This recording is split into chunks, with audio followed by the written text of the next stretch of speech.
Hello friends, in this video you will learn about how to manage YouTube notification and privacy setting for YouTube channel. Let's do it. Click on channel profile, then open setting.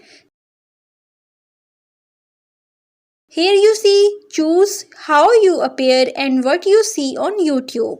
Now click on Notifications tab. Here you manage notification for your channel based on your requirement. Always you must have to turn off YouTube updates notification to get latest update from YouTube.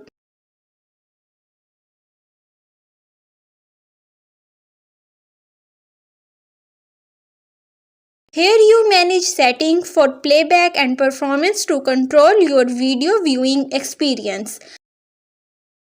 Now click on privacy. Here you manage what you share on YouTube. Select desired option based on your requirement. Now click on connected apps. You can also connect these apps with your account.